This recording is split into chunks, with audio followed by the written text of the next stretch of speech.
រា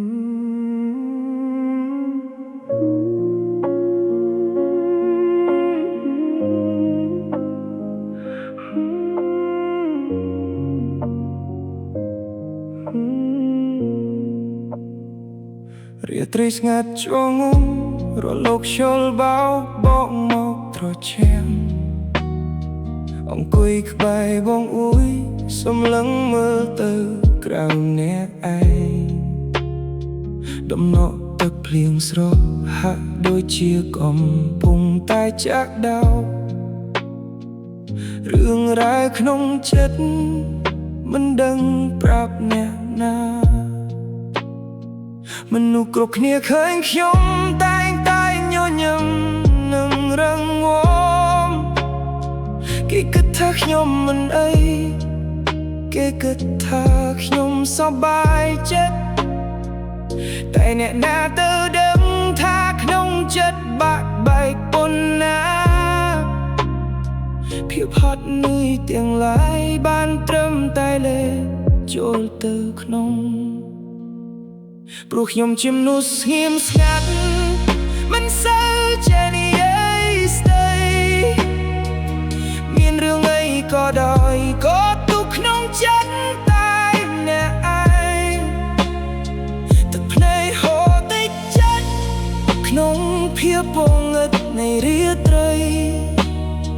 មានតែស្រមោលខ្លួនឯងដែលនៅក្បែរនឹងយល់ចិត្តខ្លាំងណាស់តែត្រូវតែបានដើរទៅមុខ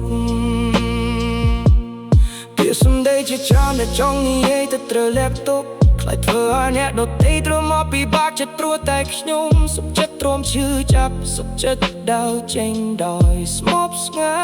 ត់រឿងរ៉ាវអតីតកាលវានៅតែតាមលងបន្លាយចង់មានអ្នកណាម្នាក់ហមគួយក្បែរហើយសួរនាំសួរថាហត់ទេមកស្រង់មកម្នាក់នេះចង់ទម្លាក់ភាពអត់ធ្មត់ចង់យំឲ្យអស់ពីចិត្តដងមុននឹងត្រូវងើបឈើតស៊ូជាមួយពិភពលោកដ៏ធំមួយនេះព្រោះខ្ញុំជាមនុស្សស្ងៀមស្ងាត់មិនសូវចេះនិយាយស្ដីមានរឿងអីក៏ដោយក៏ទុកក្នុងចិត្តតែម្នាក់ឯងទឹកភ្នែកហូរតិចចិត្តក្នុងភាពពងឹតនៃរាត្រីមានតែស្រមោលខ្លួនឯងដែលនៅក្បែរនឹងយល់ចិត្តហត់នឿយខ្លាំងណាស់តែត្រូវតែបានដើរទៅមុខភ្លៀងក៏រាំងហើយមេឃក៏ចិត្តលឺត្រូវជូតតប់ភ្នែកចេញហើយពាក់មកក៏ញឹមឡើងវិញព្រោះខ្ញុំគឺជាមនុស្សស្ងៀមស្ងាត់ម្នាក់នោះ